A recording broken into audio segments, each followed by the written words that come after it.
All right, everybody. Welcome back to another episode of BDCRX. I'm excited to go into it with our guest today. We have a special guest, John, that's going to be here. Before we get to John and talk a little bit more to John, Jason, how you doing today? Man, I'm doing good. I'm doing good.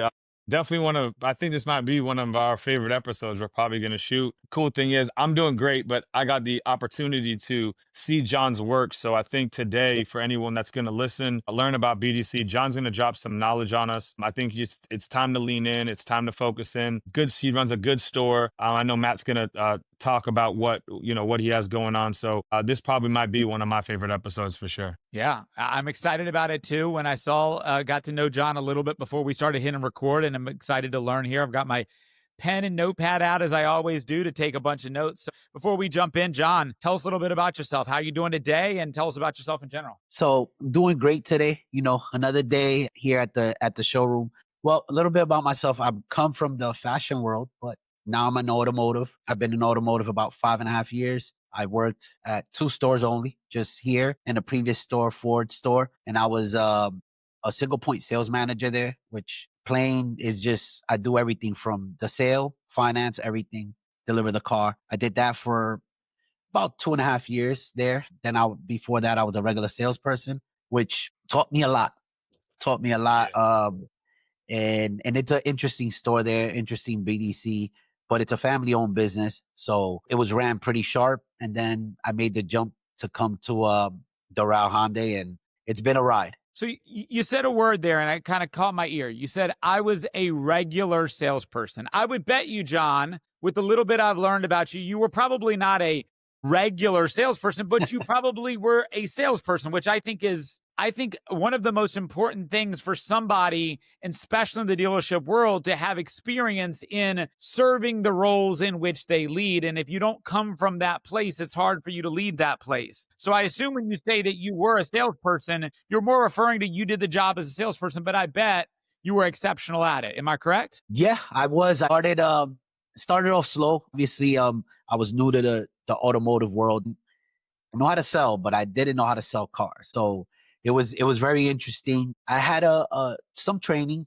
and I started analyzing what was going on the floor. BDC controlled a lot of the traffic in that store, and I wasn't popular with BDC because they didn't know me. They didn't know who I was. And so when you're not known and you're the new person at a dealership, it gets harder. You're waiting for ups. And what I started doing was I started a social media page, and my social media page started bringing me clients in. And as that happened, I started getting a little bit of a following. I don't have a huge following in social media, but I do have people that purchase cars. And that pushed me up into being top 4, top 3. Slowly but surely, I was climbing that ladder. There was some amazing salesmen in that store. Some guys that taught me a whole lot of just being able to close a deal, putting a person in a car, just doing the steps that a lot of salespeople forget. Even today, a lot of salespeople forget to just put a person in the car. Jason, let me ask you this question because it kind of ties into, I've got a pretty strong philosophy in regards to teaching sales. I mean, for anybody that knows me, that's kind of my biggest passion. At one point, I was an exceptional individual contributor, a seller, but really where I hit my stride in my career is when I had an opportunity to start instilling my skills, my lessons, the things I learned across the way to develop other people. Now, in my opinion, there are natural sellers. And John, it sounds like you might have been somewhat of a natural seller, but then there are also learned producers as well. And I think that turn that turn you made was when you took your natural salesman, but then you created a learned process around it. Jason, for you, as you have a large team of people that you influence and you manage and you run, do you typically look for people who have that natural salesmanship ability, or that person who has the ability to learn a process, apply that process, and scale based off of being able to scale a process? I think what we look for more or less is talent. I think I look for hard work over talent. I'd rather the hard worker than the talented player. Sometimes people with talent, it's like they almost feel like they're on a pedestal because they know how good they are, but then they forget how to put the work in. So for me, I'll wait an extra 30, 60, 90 days even for that hard worker to catch traction. Here's what I've learned through that in mine. Once they catch traction, they grind it enough to understand how to maintain it, number one, but then they're appreciative once they receive it. So now they're starting to create more opportunities, make more appointments. The appointments are showing, customers are buying, they're giving a world-class experience. Someone who's talented, I think maybe we're probably on the talented side, I would say. Maybe, Matt, would you say so? You're on the talented side? I would say Yeah, so. sure. So on the talented side, so when talent meets hard work, I think that's where you have these next level type of people. However, I just think that everyone has to go through the struggle. But for me, if I was to hire someone, I'm looking for someone, I rather the blank slate and white piece of paper, blank board. Let me see what I can write on it. And if you can pass the trials and the tribulations of what it looks like, you're my guy to go to or girl to go to. But for me, it's I rather the guy that will come in at 8 o'clock in the morning and stay till 8 p.m. at night and has no problem with staying an extra 20 minutes or 30 minutes even after that, just to hear, just to talk, just to sit, just to see what's going on. Sometimes the talented players walk in, crush it, and now they want special treatment. It don't work like that in this world. This world isn't fair, and it's not going to be that way. John, so as I asked that question to Jason, I saw I could see your reaction to some of the stuff he said. And it seems like he was kind of like preaching to the choir there with you. But what do you think about that? If I ask that same question to you, you kind of see it the same way? Yeah, I see it the same way. It's interesting because when you have a talented person, just as Jason said, they think that we owe them something. Yeah. So when you're managing those people, they think that we are supposed to give them these special privileges. And I rather, just like Jason, I'd rather give it to the person that's putting in that work because yeah, as we were just talking, we all had some talent. But because I had talent, I just worked harder than everybody else. Also, I put in extra hours. If somebody was there for 50 hours, I was doing 80. Like I outdid the work so that I could get where I wanted to go. I don't want the talent. I want the hard work. The hard work is going to get you, just how Jason said, it's going to get you there. No matter what, you're going to get there. It might take a little while longer, but at the end of the day, they're going to appreciate it a lot. Yeah. And I asked that question because I think that a lot of people who are new at sales, they think that sales is like the thing that is just a naturally given talent. But I would tell you almost the best salespeople I've ever had are the ones that are the most studious or the ones that are the hardest working or the ones that, I've been down this path recently for the past month. I go through different months. I go through kind of like different phases of things that I focus on. And right now, the thing I'm looking for in my recruiting team is I'm looking for people who are talented, looking for people who are passionate and people who are obsessed. And if they're talented, passionate, obsessed, those people, I think there is no ceiling to their potential in that regard. But if you look for somebody just talented without the passion and obsession, or somebody who's just passionate without the talent, you can only maximize their potential without all three kind of being brought together. And that obsession word can be a negative thing, in my opinion, but it can also, when pointed in the right direction, can be very, very much a positive thing. The thing that when I am obsessed about something, I can never get enough of it. And I can just chase those things to the nth most degree of success in that regards. We talk a lot about passion, and I think passion is something that's very important for us to have. And it sounds to me that in a previous life, passion for you was the fashion side of the business. And now I'm sure that passion has shifted into the automotive industry or version of that. Talk with me a little bit about the passion for fashion and how that understanding there has kind of helped you where you are today. Yeah, so the fashion world has been in my family forever. I currently have 2 clothing companies that I'm running, and my dad was a salesman. Just probably the best person I've ever seen sell anything. And when I saw him selling, I started selling in fashion, ran my own business. Then I came down to Florida, started in the automotive business. And I mean, I was blown away. I got introduced to the automotive just because somebody said, "Hey, you know what? You should try it. It's different. You're dealing with people." And the fashion world, you stop dealing with people. Everything is digital. So we're selling clothes digitally. Before it was you went to somebody's store, you showed the actual garment to a client. It's not like that no more. So I lost the passion for seeing people. When I got into the automotive, I was on the floor and I was dealing with people every day. Yeah. And that changed everything for me. It excited me, just dealing with people, the being able to close a deal, getting into selling more expensive cars. It just drove me into being more involved. And I kind of put the fashion to the side. I let my brother run one of the companies. I got another person to run the other company.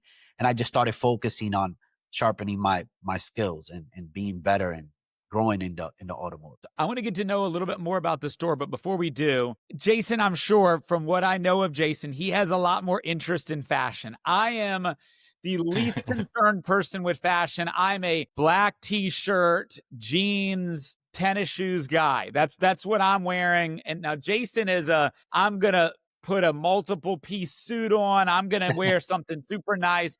So when you say fashion, John, what is that like? What was your specialty of fashion? Like what kind of fashion were you So doing? it's funny is jeans. My dad taught me how to make jeans. I learned how to make jeans when I was like 14. And we built a company when I came out of high school. That company grew into having 5 or 6 companies. And we did everything. I've done anything that you've worn, from socks to jackets to sneakers. I've done everything in designing and manufacturing in the fashion world. Nothing, nothing. It was never nothing high end. It was more branded jeans, t-shirts, hoodies, sweaters, things Okay. like So my style, Jason wears all the like super expensive stuff. He's got these labels and logos, those Nah, things that that John, he's lying. I would never wear a logo ever. I think I'm just if you know, you know kind of guy. If you know the cut, then you know what I'm wearing. But if you don't know the cut, then you don't know what I'm wearing. It's Right, just right, that right. simple. Yeah, It's no, no, about no. the cut. yeah. All right, well, perfect. So let's transition over to the store, and I think this is really where Jason really wants to dive into as well. So you obviously, what's your current role at the Hyundai store? I'm the BDC director in Doral Perfect. Hyundai. Okay. So the BDC director. Now, I'd love to know a little bit more of what the BDC setup is in the store. But the store you're at is Doral Hyundai, and they are a massively large Hyundai store, correct? So there's a different dynamic based off the size of every store. Tell us about the BDC department that you oversee. So the BDC department that I oversee, right now it's 7 people. We got 2 service now, and the rest are all sales. It's a pretty interesting place. When I came in, it was just split into 2, 3 different stores. It was just different. I've knuckled it down where I have 2 people strictly for service, answering the phones, setting up appointments, and then sales. I have 5 people that do the same thing, but just focus on sales. Yeah, let me throw something at you because for all the viewers out there, John and I actually worked within the same store, right? So before he had the 2 service agents doing that, we were actually the ones doing that, facilitating that. Their platform manager over Lithia decided to go a completely different route, do things more internally, and the stores have really found success doing it, right? For me, it's, when Eric Nunez made the transition, do I think it was a good thing, a bad thing? I think we all did good. I think back in the back when we had it, it was great. When you have it, I don't know the details, but I'm sure it's good because you have the right formula. For me, it was like wherever Eric Nunez waters the grass, it's going to grow, right? And he put that forward energy and momentum into it. What I want to talk to you about is I know before when you guys were doing the BDC, you didn't have the separation. Like, I kind of know the answer, but I want you to kind of tell the story. I know the separation from a salesperson and a service BDC agent.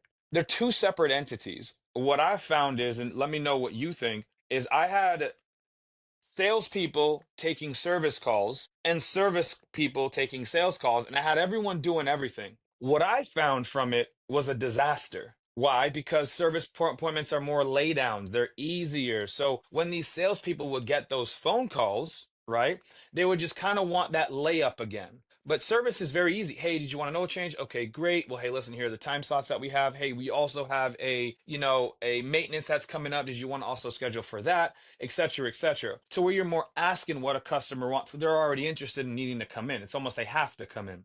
To where in sales, it's kind of like, hey, 2 option close, drop close today or tomorrow. Hey, do you think it's better to come in today? We already know how show ratio is. It's better to come, and we can pitch all day. When you transition, because I think I know, because I could be wrong, you guys didn't have it set up that way. Then you guys went with 2. Why did you go with 2? And what was the transition from that service from sales to service? And if you could just tell the viewers why you separated them and why it's being more successful now with the service team. Kind of what you said. I had service calls being answered, and they're laydowns. They're coming in. They want to come in. Sales, you have to pitch and you have to reformat the way your word track is, everything. What I started realizing was, yes, I had everybody booking a bunch of service appointments, but the show ratio, the people that were coming in for those service appointments wasn't that great. And I had tons of set appointments. I mean, everybody was setting appointments, but the show ratio wasn't right. And one day I started focusing on it, and I was like, hey, I don't know what to do about it, I'm new to the field. I'm new to BDC, but we got to do something. And my sales is picking up. I'm doing really good in sales, and I just didn't know. I tried different things. I tried to incentivize. It just didn't work. And so me and Andy, my service director, were like, "Hey, why don't we try just separating?" So I kind of went over the people that I had. I picked two people that were really strong in service.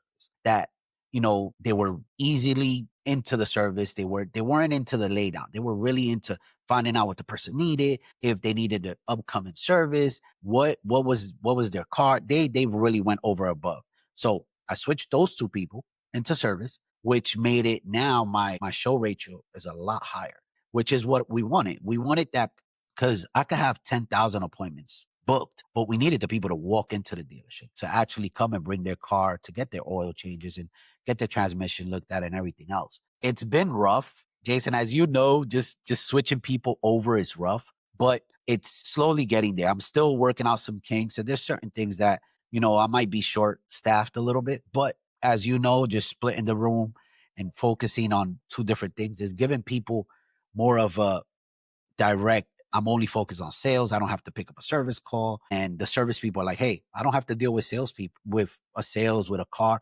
I'm getting the person in. They're coming in. It's work. It's a work in progress. Yeah, and I just want to let the viewers know where John is at and what he's talking about. It's not a service department with 30 people in a day or 60. It's 100. It's two stores. It's a Kia store. It's a Hyundai store under construction in a tent. So we're not talking about this like easy peasy, just pick up the phone and get them going.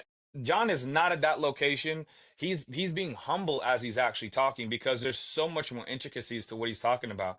And I know how the service is in Doral, especially at the Hyundai store and the Acura store, because of how many people are coming in, especially to Hyundai. There's an abundant amount of people. They want everyone to come in, which is a great thing. However, there can also be a little bit of turbulence in there because there's so much traffic. Because of the amount of people, let's just say there's maybe one or bad, services every 2 weeks at normal stores itself, have 50 or 60. These are having 100 day, completely different monster. There could be an upset customer for a reason that really doesn't need to be upset with. They just needed to be talked to. So there's so much intricacies to what John's saying, but I think the best thing that you did do was that I think within the store, if you're doing the Hyundai and Kia, my recommendation, I definitely think an extra person, an extra two people would do you sufficient. I wouldn't go cheap with it because you do have enough service customers to really have a full BDC for service. It really demands that attention. And to run at the highest level, like the sales, it would want to create a completely separate design because it really could get to the next level with outbounds, with inbounds, with callbacks, missed appointments, confirmations. There really could be a massive system within those stores that honestly, because of the dense population of Doral, where else you gonna go anyways? You know Yeah, what I mean? yeah, yeah. Well, that's why I also Kia's separately now too. We Hmm. split everything up, and I think that's worked for the best of both brands. Kia's building should be done by January, hopefully, Nice. and That's what they've been. Yeah. Anyway, yeah, that's what they've that's been gonna saying. help. That's gonna help immensely. Said it last But January. yeah, but service is like you said, it's definitely something that now that we're putting much more attention to it, we're realizing that there was missed opportunities. There's just so many things that we could do, and I'm definitely gonna probably hire somebody else. I just think that for now, I'm just figuring out. Like I said, I'm not from the BDC world, so I'm running this first time, first run, and I'm just going through the phases and figuring out what works for our service. And like you said, our service is jam packed. There's always some Yeah. kind of issue. There's 100 people downstairs walking through here, so it's pretty fun, and I It's definitely think, natural. And yeah, it's natural that it happens. Like I wouldn't you can't really expect perfection when there's just so many people. You can't make everyone satisfied at the level you want to satisfy them at. And I know that. Matt, I know if you don't mind, Matt, I just want to transition into it because I knowing where he's at, I just have so much things that are circulating in my mind that are points that I want John to kind of tell the people. John, I know that as you're saying, like, hey, new to the space, how does it feel to really be in a place where it's high volume, bro? I know your G. I know the platform. They are consistent with pressure, and there's just natural pressure, period, because of the amount of cars being sold. I know that you guys have the Vinso, so you guys have a really good system with that. My question would be getting into this position, knowing that you're being pushed at 100 miles, because I know the day you sat down, it was like run. It wasn't walk, it was run fast. What was that transition jumping into that sales team? and really figuring out who your key players were and then really building a process around it. How did it make you feel? It was at first, I won't even sugarcoat it. It was a little frustrating because I'm so used to doing things myself that Mm, I was like, oh my God, like I could literally close this deal right now. And so I had to kind of take a step back and watch, like you said, watch who I had playing in my direct field and being able to pick who's gonna lead my team. It was interesting because I got caught up in I would say the first 2 weeks, I'm going downstairs and closing deals. And you can't do that. Like you said, it's a high volume store. There's almost impossible for me to go and close every lead that comes in. It's just I'm one person. And so I had to learn to pick and choose my battles. The pressure, like you said, it's super high. It's they want you running at 100. So I had to study. Basically, I had to study. mm, I went around, I asked a couple people that were in the BDC world just for advice. I mean, they know how talented I am in other fields, but BDC was new. And I just asked questions. And I also sat down with the GM here and I asked him exactly what he expected because That's good. expectation is really what, is it doable? Some GMs have this obscene expectation, and I'm sure you run into it all the time, Jason, where they think that BDC is gonna save them. But I wanted a real expectation. I wanted to know, what do you expect? What appointments? How many appointments? And so that I could get to start building a team. The GM Eric was very clear. As you know, he's very clear, very Hmm. to the point. And the previous VDC manager wasn't as savvy as far as sales. So he wanted me to push sales and be more involved. He was very laid Mm, back. He didn't come downstairs. He didn't meet the customer. And me, I want everybody to, if they want to ask for me, I'll be downstairs. I'll come yeah, downstairs so and good. I'll, yeah, and it helps. It really does help. But the pressure, I kind of got over it as I started speaking to Eric and just asking him what is it that he was expecting. Because the expectation, I thought that he wanted the world from me. And once he broke it down to actual numbers, like I expect you to be at this number at this stage, it eased me a little bit. But like you said, it's still we're every day. It's John, go forward, get me more, get me more. Yeah, And I know you deal with that with being in the business. yeah. I still get it. But Let me they're ask not you this, happy. John. You had mentioned that he had said, "I want you to be at this stage, or I want you to be at this point at this stage." Where are you at? What point are you at right now? And are you at the point that he wanted you to be at the current stage you're in? I think I'm a little ahead. I'm a little Mm, ahead of where he wanted me to be. I'm getting to the point where per month I'm bringing in half of the business that we need to have, which took me a while. It was a lot of bumps, but he's very excited at what I'm trying to do. I'm really trying to bring more, and I'm reaching the point where you kind of just meet in that you can't go no more. I'm seeing it. I see it all, week in and week out where I'm hitting a little bit of a wall. And I think I'm learning that some of that stuff is out of my control. And probably Jason knows, when you're in BDC, some of the stuff is just out of our control. And I need to learn that. I usually just, hey, I'll deal with it. I'll go outside, I'll get more deals. But I'm more involved in what we're advertising, how we advertising. I'm getting involved in that just to push a little more BDC to be able to, grip some of that stuff and take advantage of it. do you now have a new, like, okay, coming from sales, we know sales, and I'm sure your viewpoints on how BDC was then to how BDC is now. Do you now, like, what have you discovered that the difference is? Because I did sales, okay, and it looked like, hey, the BDC is the easy job in the dealership. It's like kind of like the stepchild. It's like, are they going to bring them in or they're not going to bring them in? Just bring them in, and it's like stat, stat, stat, stat, stat. And it's like, well, sales guys is not really on stat, stat, stat, stat, stat. It's like sell, results, money, we pay you, right? With BDC, it's intricate, intricate, intricate, intricate. And then when you get to the marketing, it's like, well, we're getting Facebook leads. Well, those don't close good. Hey, we're getting these Hyundai leads. Well, we got to figure out how to do those. They need more emails, more texts. Hey, the gurus. Hey, what's going on with that? Are we spotlighted in Auto Trader?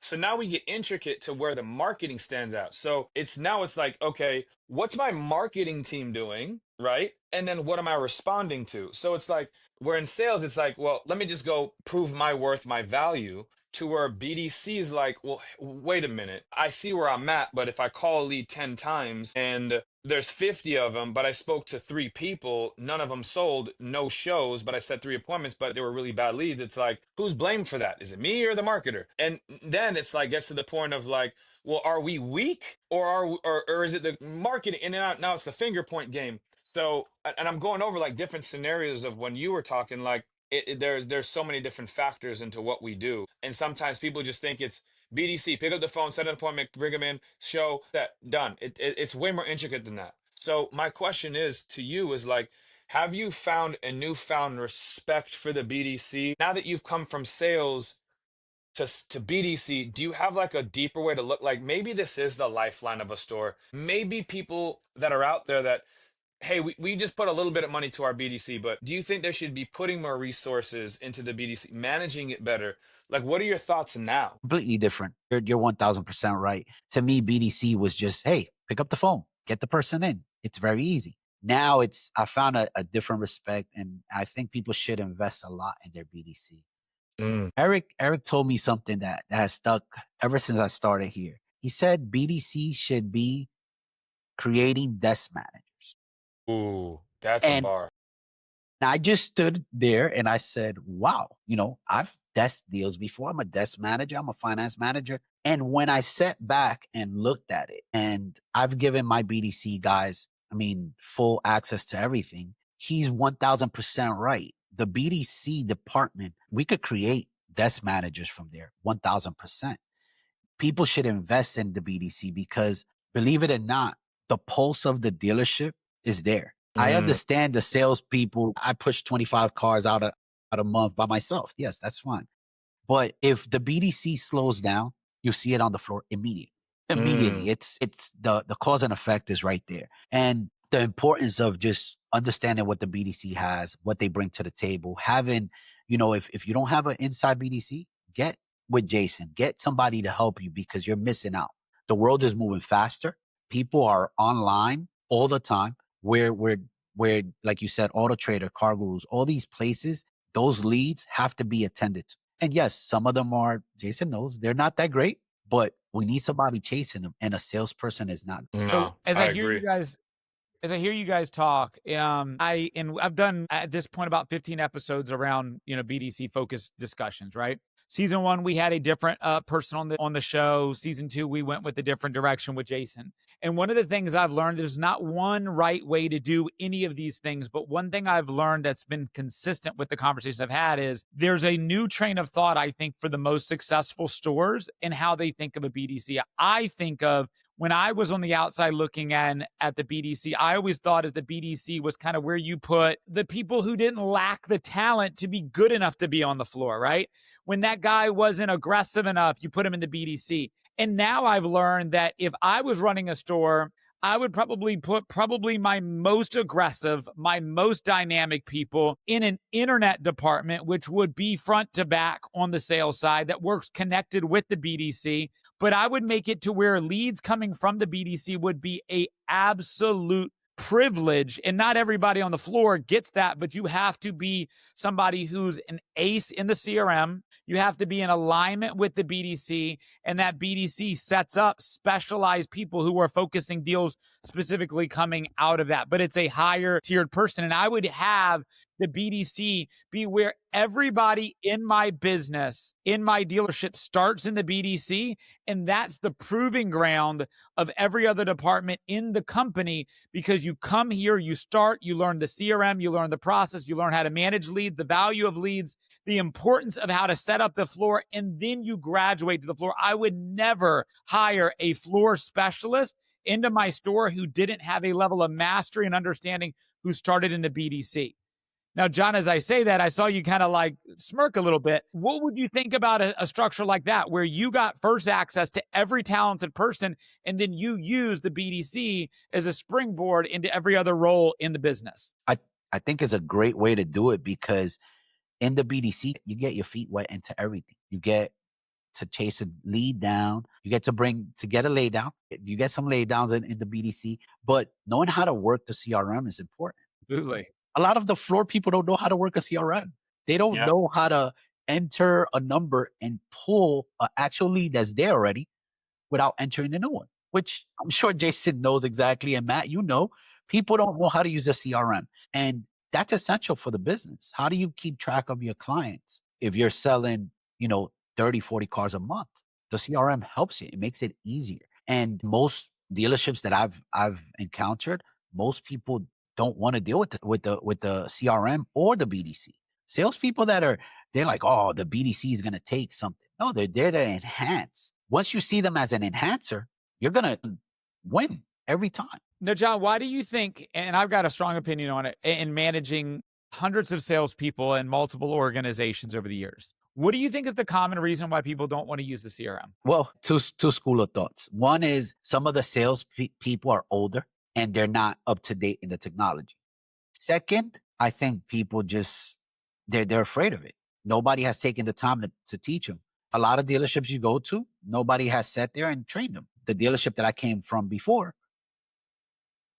half the people didn't know how to use it. I would tell you my experience in it, and Jason, I'd love to hear your experience as well, but my experience has been when positioned incorrectly from the leadership position, it can be perceived as an accountability tool, not a tool for production. And I think that a lot of salespeople, what they are allergic to is being held accountable to certain metrics and numbers. And, that floor guy, like Jason was just saying, their job is to just go out there and get deals, right? Sell cars. And they don't want to be accountable to the activity levels and the other things that they're being asked to do. And you can absolutely track that. And I think a lot of leaders make a poor job of being able to communicate that the CRM is the tool to get you results, not the tool that's going to hold you accountable to, are you doing the things to get the results? And I think that most salespeople, especially those veteran salespeople who might say, I don't know how to use the technology, I've never been taught to it.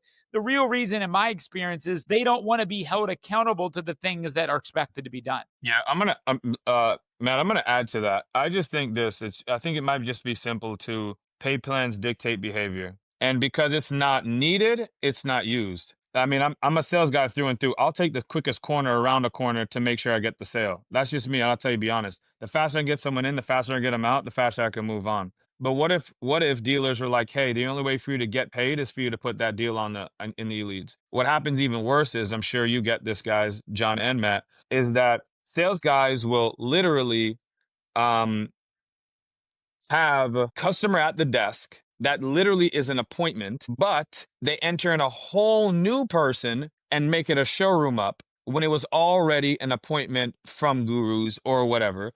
Sales guy will get it. He'll just log it in as a showroom up.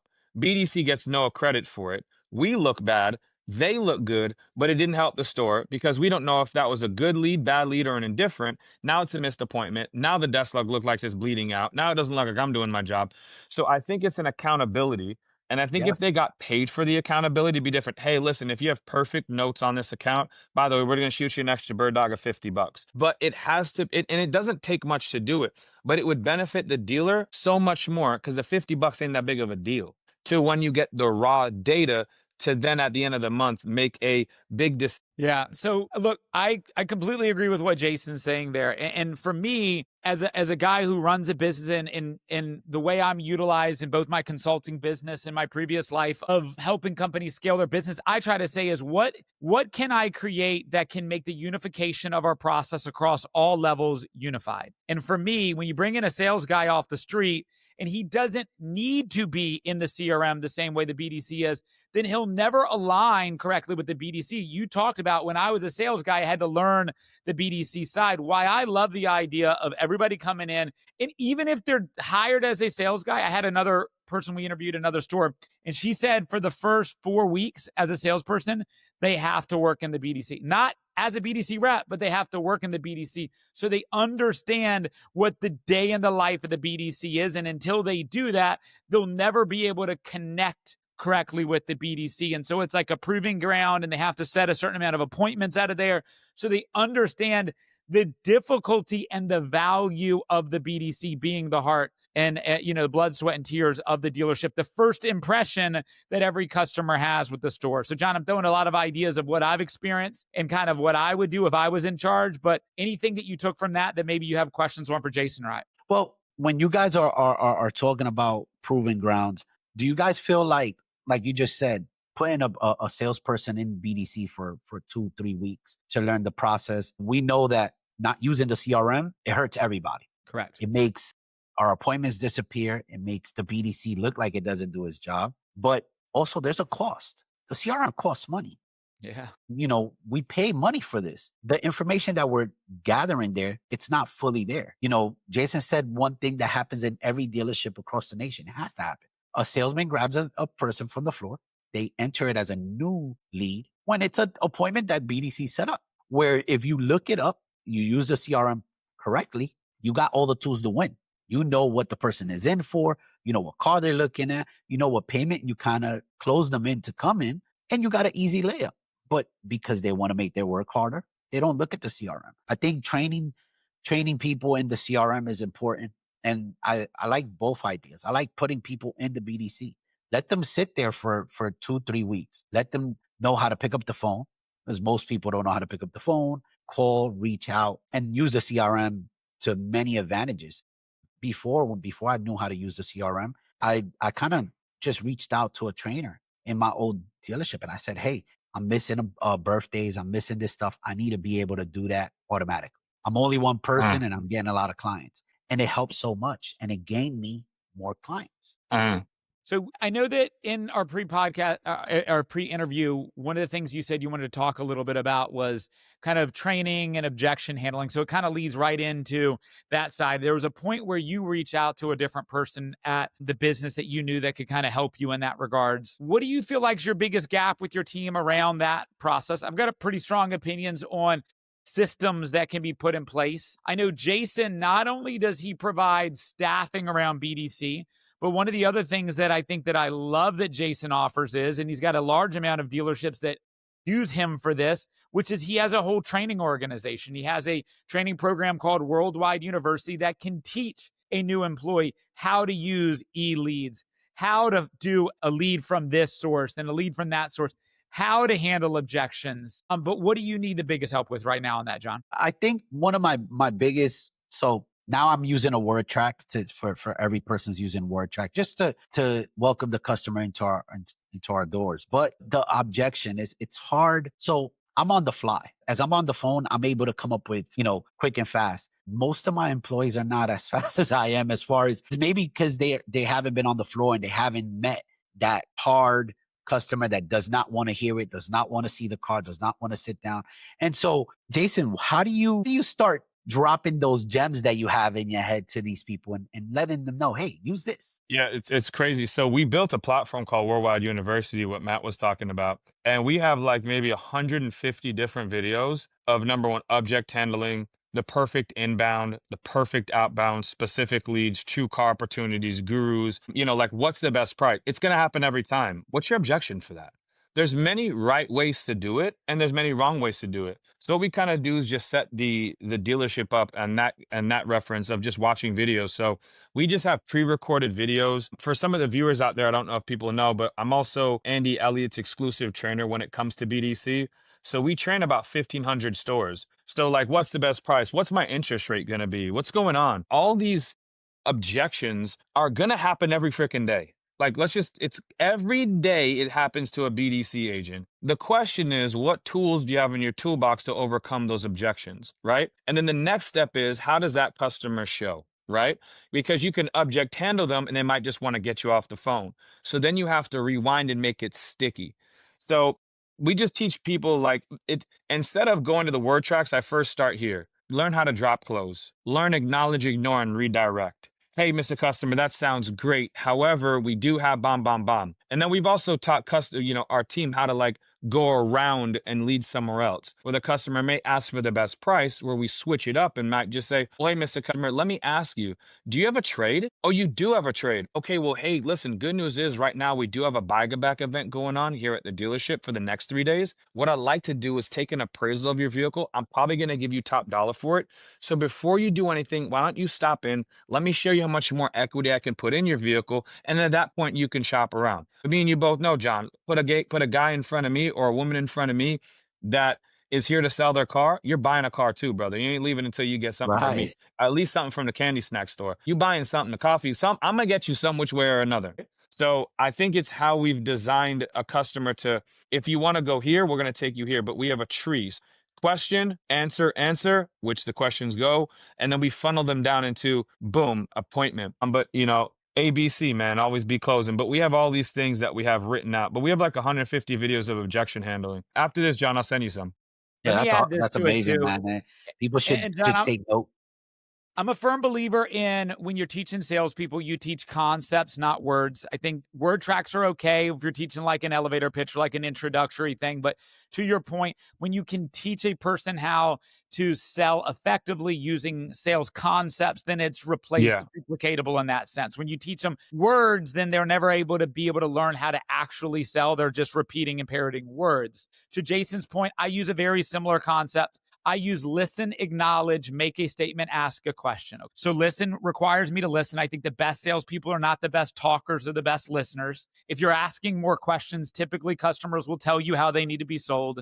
Your acknowledge the customer is just repeating and paraphrasing back to them what they already told you their problem is or their issue is. And once again, we're about to likely disagree with them or send them down a different direction. So before we do that, you want them to at least know they've been heard. My make a statement is either to address the selling point they brought up or to shift the conversation, to Jason's point, towards the selling point that is to my need. And then my ask a question, the biggest thing people miss in the ask a question is in this appointment setting world, they go directly back to asking for the appointment, not asking a new question to potentially open up the selling point they need to then close. And so often people in the BDC is always overcome the objection, ask for the appointment, ask for the appointment. But sometimes they haven't earned enough opportunity to ask yet for the appointment. They have to ask a new question to uncover the selling point to be able to do that. So if you can teach them that concept, then they can now learn how to ultimately be dangerous in sales. And so Jason talked about training.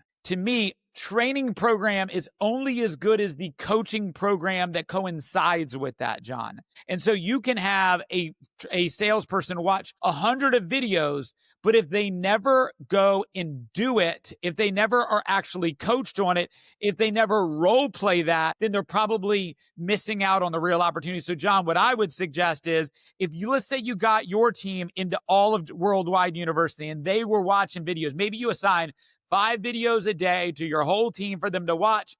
And then the next morning, the first 10 minutes before they get on the phone is let's do round robin role playing. Let's get a beach ball, pop it to one person, objection handling. Let's hear it. Coaching, role playing, petition. Repetition is going to be the key to be able to get those words out comfortably, because anybody can watch a video on how to do it, but until you actually do it, it's never going to come out with your own words. So that's my advice as somebody who's trained hundreds of people myself in different sales environments. Any thoughts, John? No, awesome. I started last 2 weeks. I'm bringing them down with me as I'm closing customers. There you and go. BDC agents are little, ooh, what do you mean? And they're my room, they've never gone downstairs. So I'm like, hey, come with me. I like that. I got your customer. Let's go. And I can see them now that for a week, a couple of them have gone down. They're using some of the tactics that I use in front of. And they're like, they're surprised. Some of them, they're like, oh my God, John, I can't believe you. Like, you close a person. And I'm like, I don't bring you down just so you can see that I close a person. I want you to see how I close a person. What did we speak about? What was the focus on? What did I tell the salesman to do? Like, so that you see what information I gathered. It wasn't just, hey, the car. I gathered a bunch of information. And that's what sometimes on the phone, Jason said it best. Sometimes you gather more information to use ammo. And a lot of them, they use it, what you said, Matt. Hey, can I get the appointment? They went around the objection. Can I get the appointment? And sometimes it's not just that. Find out exactly what the customer's looking for. Yeah. So often the rep focus on what did you say? And I think that as a coach and as a leader, the thing that you should be teaching is what was my thought process? Because if you talk about what my thought process is, that guides the words that you say. But when you just talk about the words, but they don't understand why you said those words, why you asked this question. When you asked this question, what were the options they could have answered back? And that's that tree of responses. To me, I think of it as like I entered them into my maze. And I know that if they go right, they ended it to a dead end. So for me, that ask a question as the end is for me taking back control of the conversation and saying, no. We're not going right here because I know that leads to a dead end. We have to go left in the maze because that's the way to get out of this maze. And that's the way, I try to think through that process. This is why, I'm going to loop it back to the first thing we talked about: hard work over talent. I think BDC is an upward hill, always, not a stagnant hill. Because we have John, also in these modules that we have tons of modules. And in the modules, you also take tests, right? So we have like beginner BDC 101, advanced, expert, because you're an expert level where you can actually talk, hey, interest rates, and we can get into the interest rate conversation. Hey, Mr. Customer, with an interest rate, I know let's just say they want to be at 5%. It's like, is that realistic in this day and age? Well, how's your credit score, right? Then we got to go down the credit avenue. Well, how much were you thinking about putting down? Like, not how much do you have? How much were you thinking about putting down? Well, I was thinking about putting down 0. Oh, so you must have a good interest rate. So there's like an expert level of how to like coordinate with that customer to get them to come in. So in these things that we do, we also have the quizzes and courses, and you can hear the videos. But yeah, man, I think tying it back to the beginning this is why hard work for me in BDC is better than talent. I want someone to always feel like a student. And for me and us as leaders, like especially what you did, John, which I hope people really gravitated to, is you got a role of director, but still went to a supervisor to ask questions. That just means you stayed a student. What a lot of people would have done was try to figure it out and fail. You're like, before I fail, I want to figure it out. Right. Yeah. So I think as a lot of the time, that's what I look for in a BDC agent is, can you still be a student even when you're the best? You know what I mean?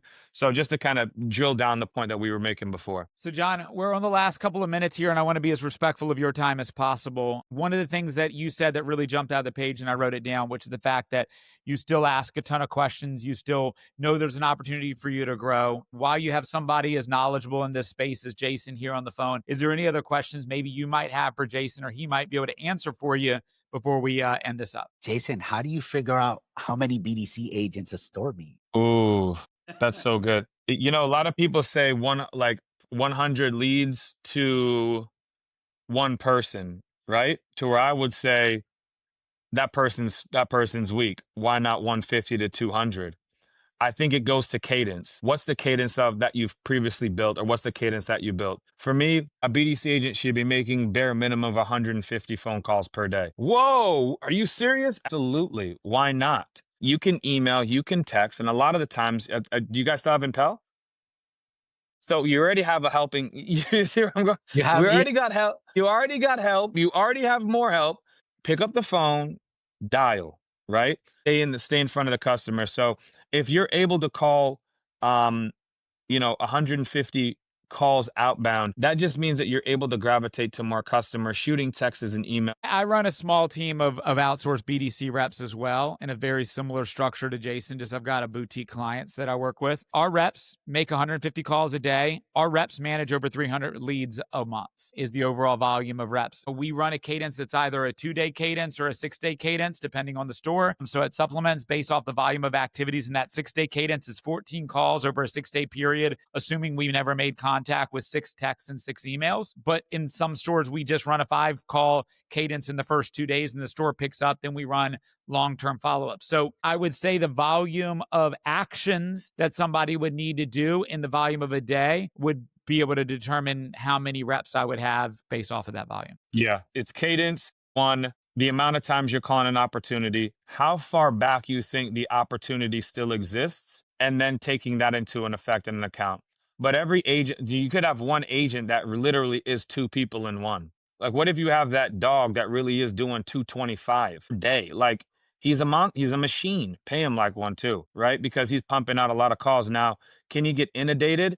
It just depends how good he is with that CRM. If he's able to make sure to set the callbacks, making sure there's alerts. Hey, I got this appointment coming up. Let me confirm. Or, hey, I know I got to reach back to this customer. If they're able to use that, what we talked about efficiently, that's how you get it. But if you have 5 people in the BDC, including you, 6, are you guys still getting about 2,000 leads? Just about a little under, a smidge under. Under. I would say maybe 1 or 2 people that are strong would suffice. And that would also give, because you got to have days off, etc. So it all just depends on that. But I'd have to know your cadence, how you're actually calling the lead. How many times do you call day 1, day 2, Day 3. Do you skip day 3 and go to 5? Like, that's super important because there's also that contact stat that's in Vin Solutions. How many customers did we actually talk to? Well, I would say the more you call in a shorter period of time will get you that contact stat. If you're not at 75, 85% for everyone that's out there, you need to update your cadence in which you're calling the opportunities. You need a customer response. Without a response, it's a dead lead to me. But if you can get a response, it's a live lead to me. But I need to know if it's a good or bad lead or not. And that's also another way to identify if a lead source is good or not. If you call it X minus Z amount of times and there's low contact on that particular lead, I'm not calling my BDC, I'm calling the lead source. Perfect. Fair enough? Yep. All right, Jason, I appreciate that. John, I appreciate that. So for all of the listeners, like, share, comment, gauge with the content, and put us in front of as many people, and especially in the automotive space, as possible. John, for you, I appreciate you giving us an hour today. We'll tag in all of the ways they can get in contact with you, but any last words for you, John? I appreciate the platform. Check it out. These guys know their stuff. I just learned some stuff right here with Jason and Matt, stuff that I'm going to take and hopefully use in the future and reach out to each one of them. They know what they're talking about. Yeah. Can I throw something? I want to throw something back at John. And hey, guys, for the listeners out there, John's running a high level store. He has a lot of pressure, a lot of things that are going on. Me and Matt, we've spoken to stores that don't have what John's running. This is fast paced. No matter where John goes after this, it's fast paced. He can go to a store selling 150 cars. His brain won't understand what's going on. He's going to want to run at 100 miles an hour and try to get to 250 cars.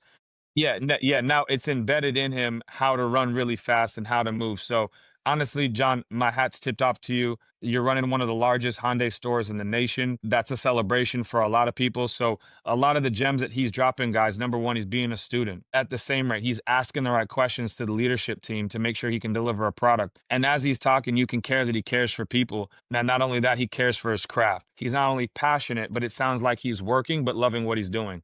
And he's learning as he's going. And I believe that's something that we should all take away. So John, thank you for jumping on the podcast with us. We really appreciate it. And I've learned a lot from you as well. No problem. Thank you for having me. I appreciate you guys. Y'all have a good day. All right.